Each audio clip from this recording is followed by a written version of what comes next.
States of America.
Good evening, everyone.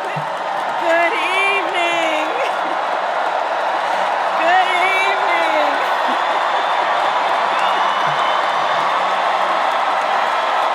Oh my goodness. Good evening, everyone. Good evening. Good evening. Thank you. Thank you. Thank you.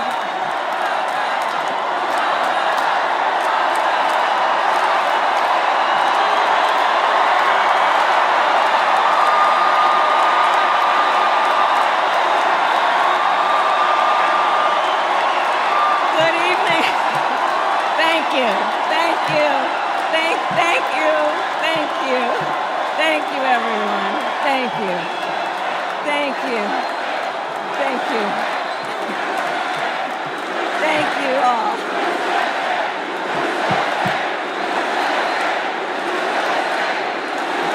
Thank you all.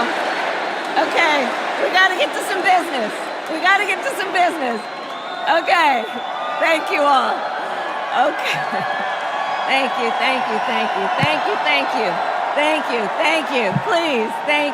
Please. Thank you so very much. Thank you, everyone. Thank you. Okay, let's get to business. All right. So, let me start by thanking my most incredible husband, Doug, for being an incredible partner to me, an incredible father to Cole and Ella, and happy anniversary, Dougie. I love you so very much. To our President, Joe Biden. When I think about the path that we have traveled together, Joe, I am filled with gratitude. Your record is extraordinary, as history will show, and your character is inspiring. And Doug and I love you and Jill and are forever thankful to you both.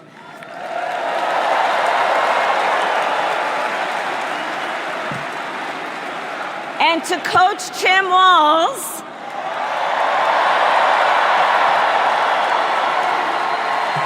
you are going to be an incredible vice president. And to the delegates and everyone who has put your faith in our campaign, your support is humbling. So, America, the path that led me here in recent weeks was no doubt unexpected. But I'm no stranger to unlikely journeys. So, my mother, our mother, Kamala Harris, had one of her own. And I miss her every day, and especially right now. And I know she's looking down, smiling.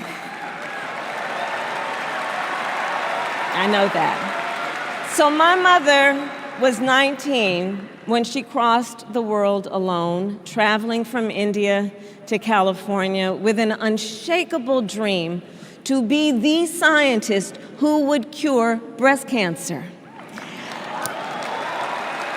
When she finished school, she was supposed to return home to a traditional arranged marriage. But as fate would have it, she met my father, Donald Harris, a student from Jamaica. They fell in love and got married, and that act of self-determination made my sister Maya and me. Growing up, we moved a lot. I will always remember that big Mayflower truck packed with all our belongings, ready to go to Illinois, to Wisconsin, and wherever our parents' jobs took us. My early memories of our parents together are very joyful ones. A home filled with laughter and music, Aretha, Coltrane, and Miles. At the park, my mother would say, "Stay close." But my father would say, as he smiled, "Run, Kamala, run. Don't be afraid. Don't let anything stop you."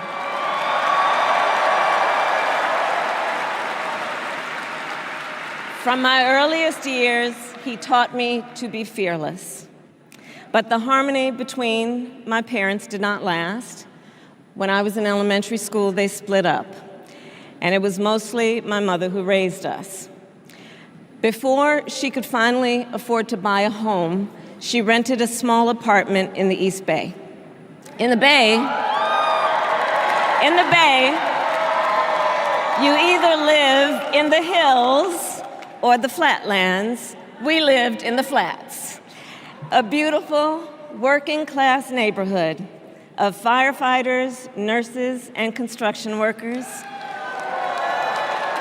all who tended their lawns with pride. My mother, she worked long hours, and like many working parents, she leaned on a trusted circle to help raise us. Mrs. Shelton, who ran the daycare below us and became a second mother. Uncle Sherman, Aunt Mary, Uncle Freddie, Auntie Chris. None of them family by blood, and all of them family by love.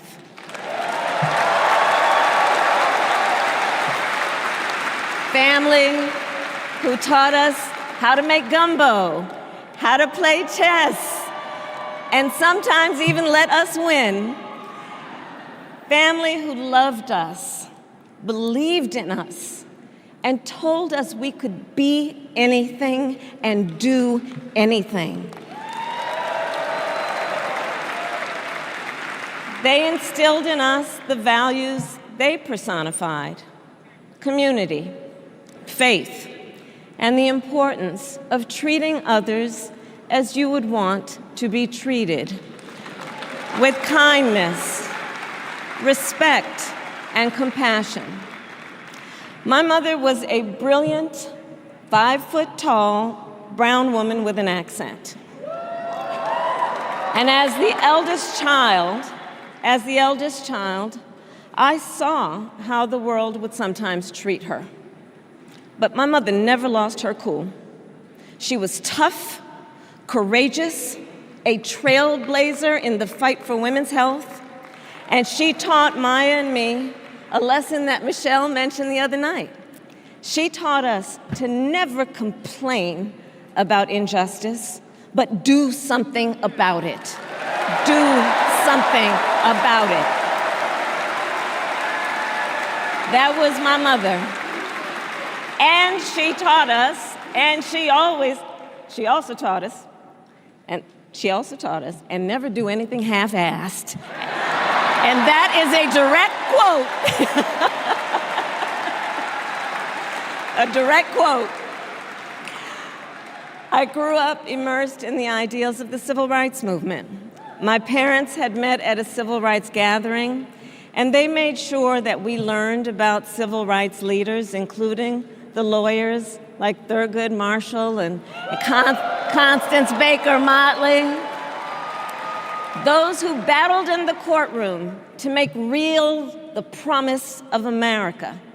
So at a young age, I decided I wanted to do that work. I wanted to be a lawyer. And when it came time to choose the type of law I would pursue, I reflected on a pivotal moment in my life. You see, when I was in high school, I started to notice something about my best friend, Wanda. She was sad at school, and there were times she didn't want to go home. So one day I asked if everything was all right, and she confided in me that she was being sexually abused by her stepfather. And I immediately told her she had to come stay with us, and she did. This is one of the reasons I became a prosecutor, to protect people like Wanda, because I believe everyone has a right to safety, to dignity, and to justice.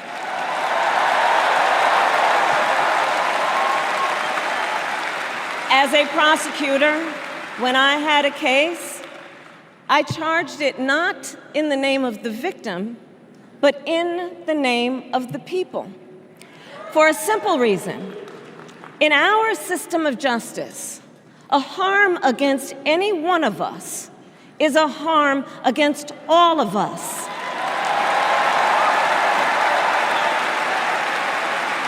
And I would often explain this to console survivors of crime, to remind them no one should be made to fight alone.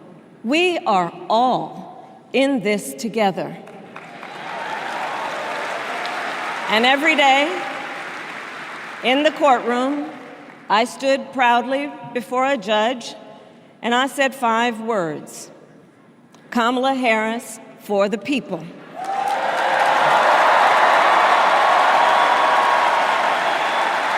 And to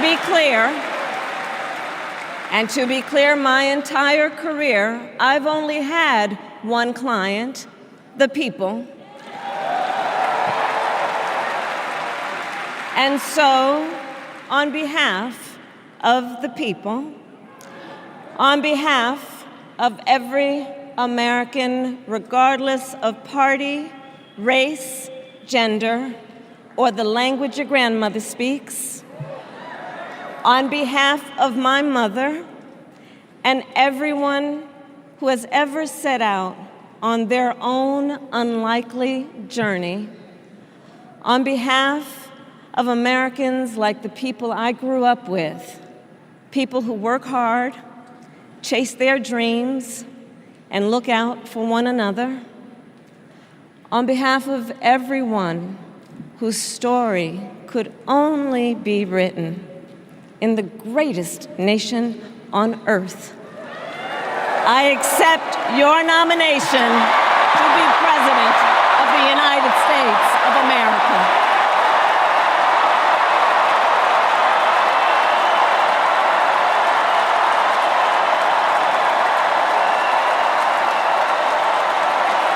And with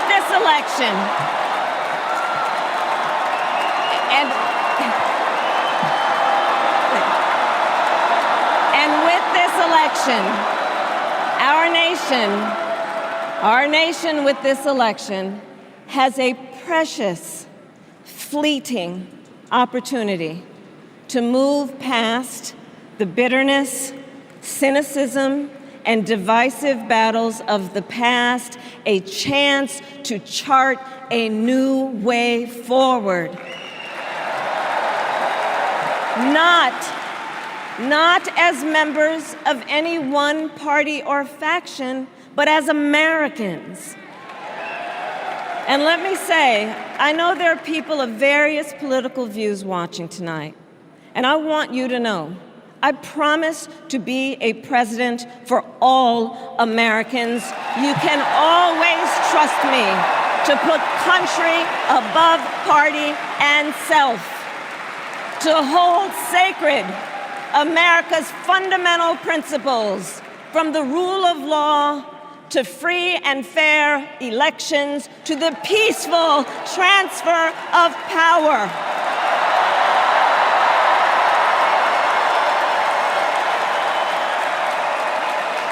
I will be a president who unites us around our highest aspirations, a president who leads and listens, who is realistic, practical, and has common sense, and always fights for the American people. From the courthouse to the White House, that has been my life's work. As a young courtroom prosecutor in Oakland, California, I stood up for women and children against predators who abuse them. As Attorney General of California, I took on the big banks, delivered $20 billion for middle-class families who faced foreclosure, and helped pass a homeowner Bill of Rights, one of the first of its kind in the nation. I stood up for veterans and students being scammed by big for-profit colleges, for workers who are being cheated out of their wages, the wages they were due, for seniors facing elder abuse. I fought against the cartels who traffic in guns and drugs and human beings, who threaten the security of our border and the safety of our communities. And I will tell you, these fights were not easy, and neither were the elections that put me in those offices. We were underestimated at practically every turn, but we never gave up, because the future is always worth fighting for. That's the fight we are in right now, a fight for America's future.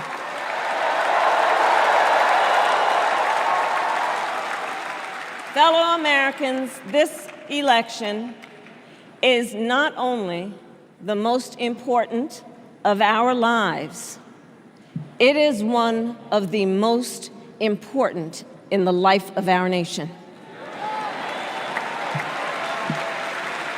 In many ways, Donald Trump is an unserious man. But the consequences of putting Donald Trump back in the White House are extremely serious. Consider not only the chaos and calamity when he was in office, but also the gravity of what has happened since he lost the last election. Donald Trump tried to throw away your votes. When he failed, he sent an armed mob to the United States Capitol, where they assaulted law enforcement officers. When politicians in his own party begged him to call off the mob and send help, he did the opposite. He fanned the flames. And now, for an entirely different set of crimes, he was found guilty of fraud by a jury of everyday Americans, and separately found liable for committing sexual abuse. And consider what he intends to do if we give him power again. Consider his explicit intent to set free violent extremists who assaulted those law enforcement officers at the Capitol. His explicit intent to jail journalists, political opponents, and anyone he sees as the enemy. His explicit intent to deploy our active duty military against our own citizens. Consider consider the power he will have, especially after the United States Supreme Court just ruled that he would be immune from criminal prosecution. Just imagine Donald Trump with no guardrails, and how he would use the immense powers of the presidency of the United States, not to improve your life, not to strengthen our national security, but to serve the only client he has ever had, himself.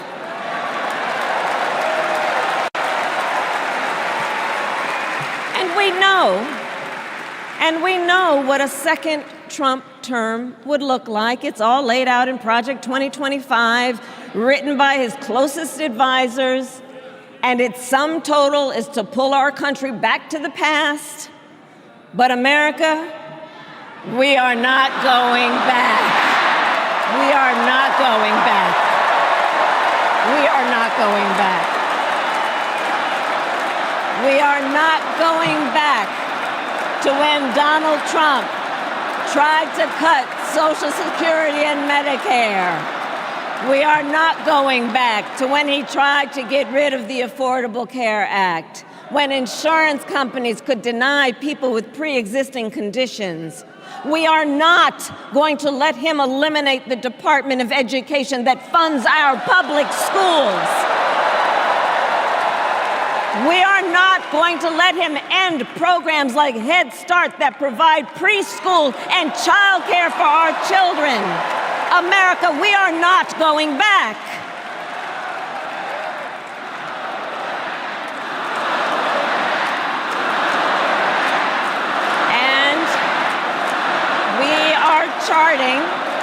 And we are charting a new way forward.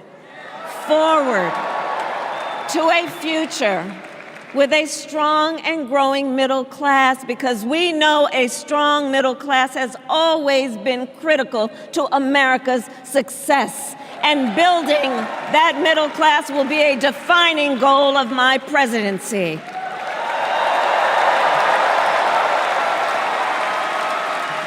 And I'll tell you, this is personal for me.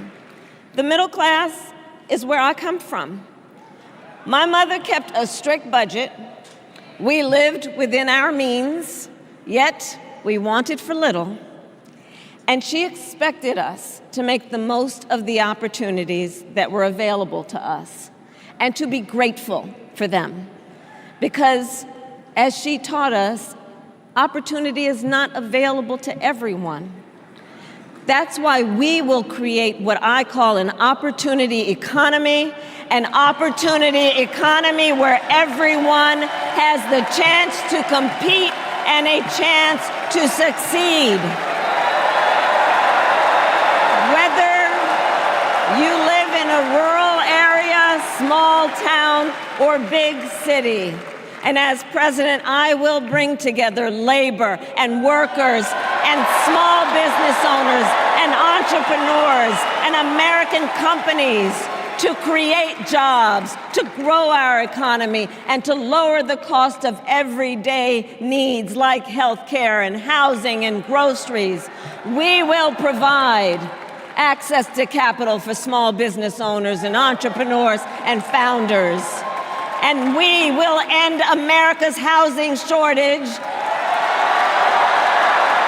and protect Social Security and Medicare.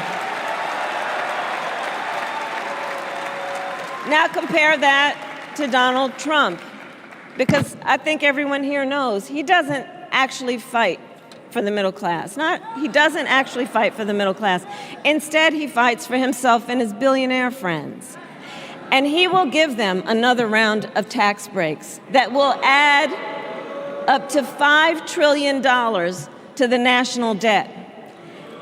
And all the while, he intends to enact what in effect is a national sales tax, call it a Trump tax, that would raise prices on middle-class families by almost $4,000 a year.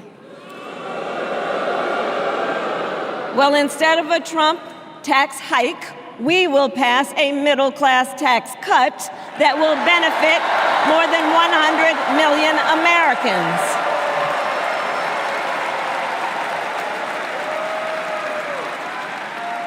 Friends, I believe America cannot truly be prosperous unless Americans are fully able to make their own decisions about their own lives, especially on matters of heart and home. But tonight, in America, too many women are not able to make those decisions. And let's be clear about how we got here. Donald Trump handpicked members of the United States Supreme Court to take away reproductive freedom. And now he brags about it. In his words, quote, "I did it and I'm proud to have done it," end quote.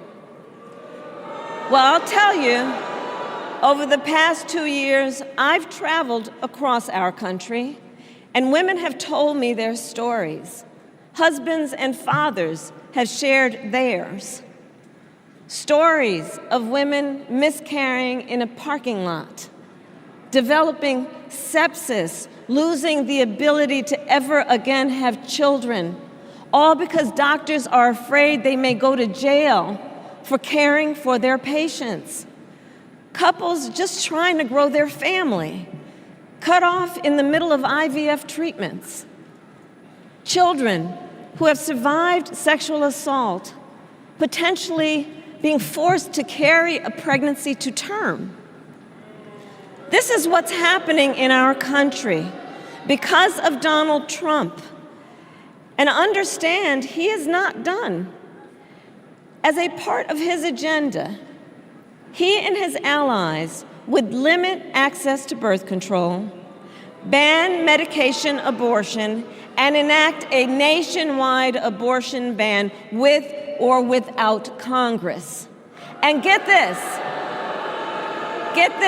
he plans to create a national anti-abortion coordinator and force states to report on women's miscarriages and abortions.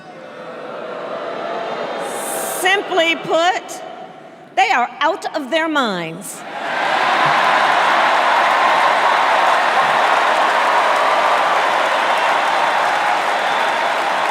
And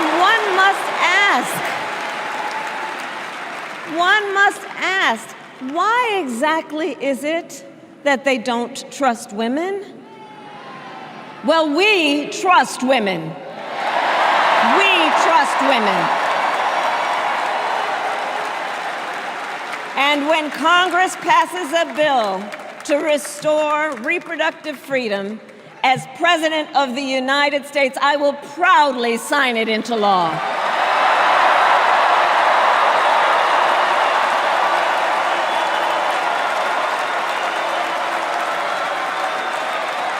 In this election, many other fundamental freedoms are at stake. The freedom to live safe from gun violence in our schools, communities, and places of worship. The freedom to love who you love openly and with pride. The freedom to breathe clean air and drink clean water and live free from the pollution that fuels the climate crisis. And the freedom that unlocks all the others, the freedom to vote. With this election, we finally have the opportunity to pass the John Lewis Voting Rights Act and the Freedom to Vote Act.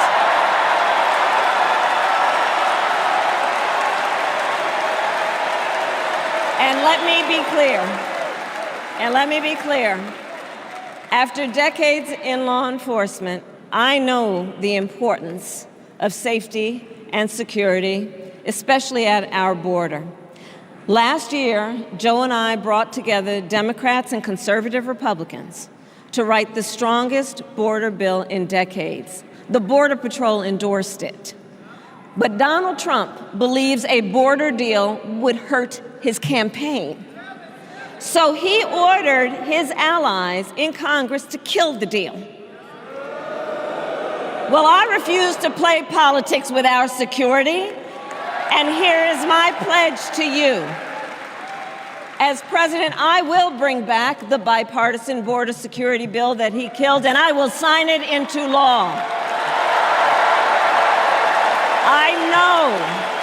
I know we can live up to our proud heritage as a nation of immigrants and reform our broken immigration system.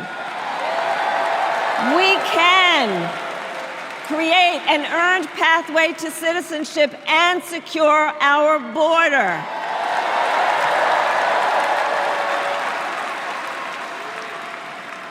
And America, we must also be steadfast in advancing our security and values abroad. As Vice President, I have confronted threats to our security, negotiated with foreign leaders, strengthened our alliances, and engaged with our brave troops overseas. As Commander-in-Chief, I will ensure America always has the strongest, most lethal fighting force in the world. And I will fulfill our sacred obligation to care for our troops and their families, and I will always honor and never disparage their service and their sacrifice.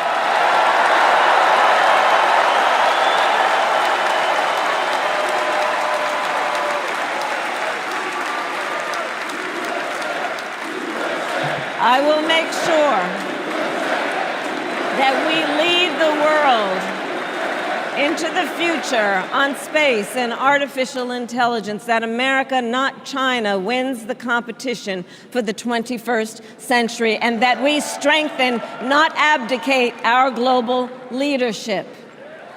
Trump, on the other hand, threatened to abandon NATO.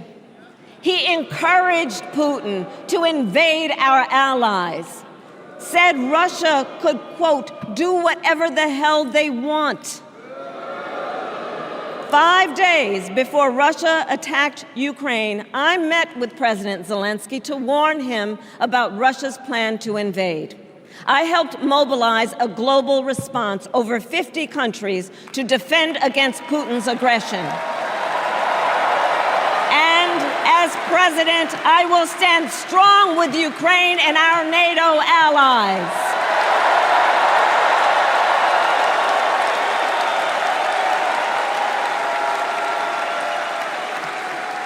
With respect to the war in Gaza, President Biden and I are working around the clock, because now is the time to get a hostage deal and a ceasefire deal done.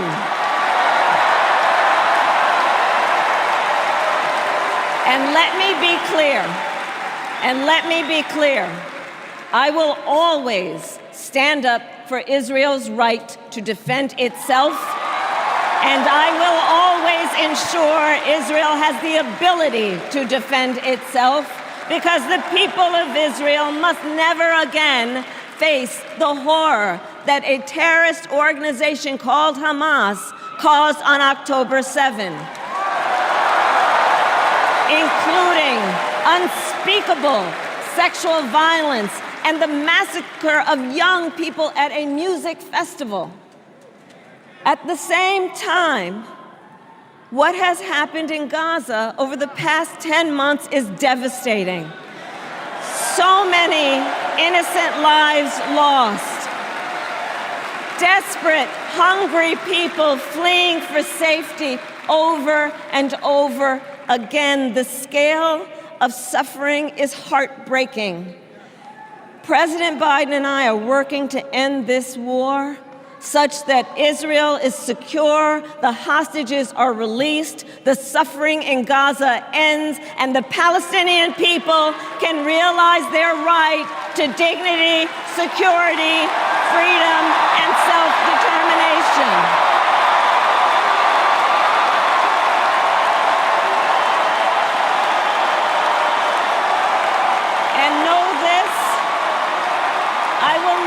hesitate to take whatever action is necessary to defend our forces and our interests against Iran and Iran-backed terrorists. I will not cozy up to tyrants and dictators like Kim Jong-un who are rooting for Trump.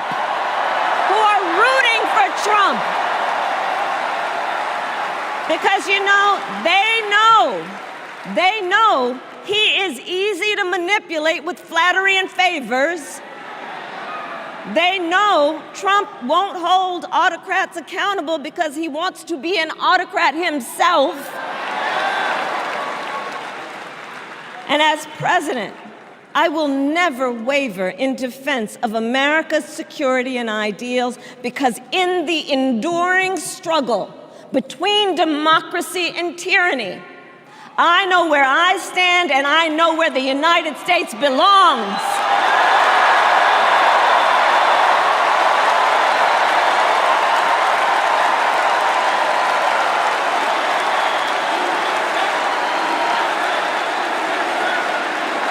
So fellow Americans,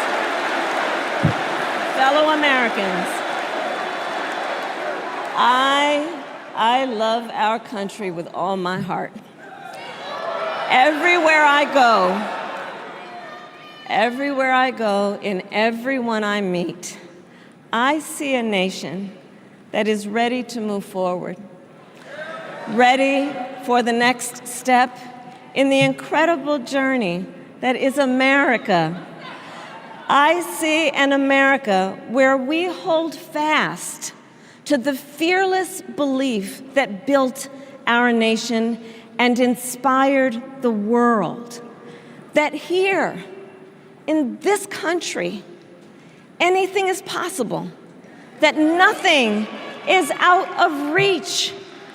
An America where we care for one another, look out for one another, and recognize that we have so much more in common than what separates us. That none of us has to fail for all of us to succeed. And that in unity there is strength. Our opponents in this race are out there every day denigrating America, talking about how terrible everything is. Well, my mother had another lesson she used to teach. Never let anyone tell you who you are. You show them who you are. America,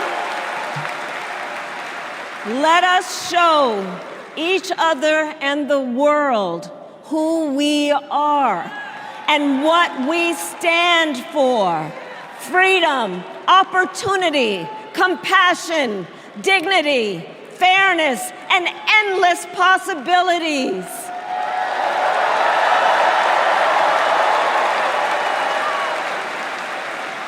We are the heirs to the greatest democracy in the history of the world.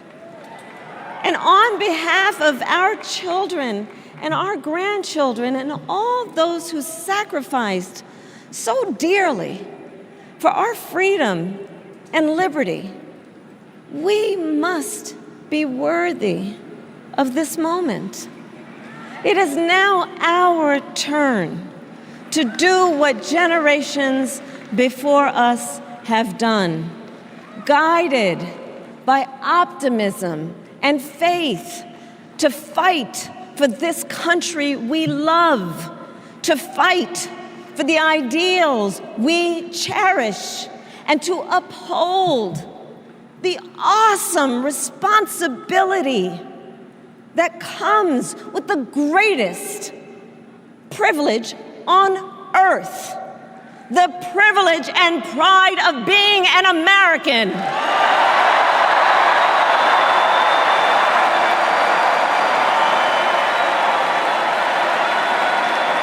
So let's get out there, let's fight for it, let's get out there, let's vote.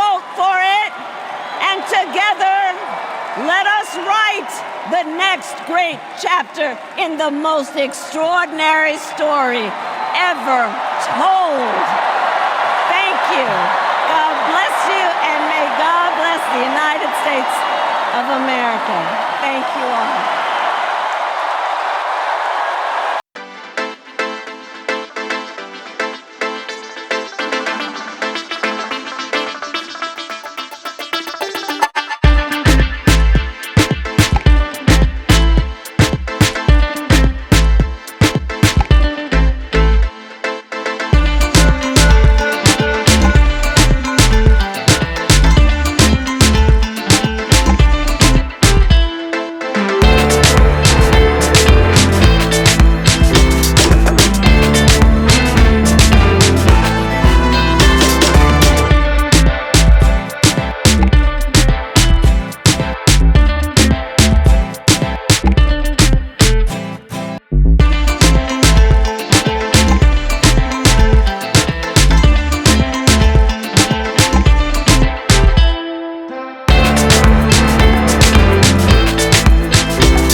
star.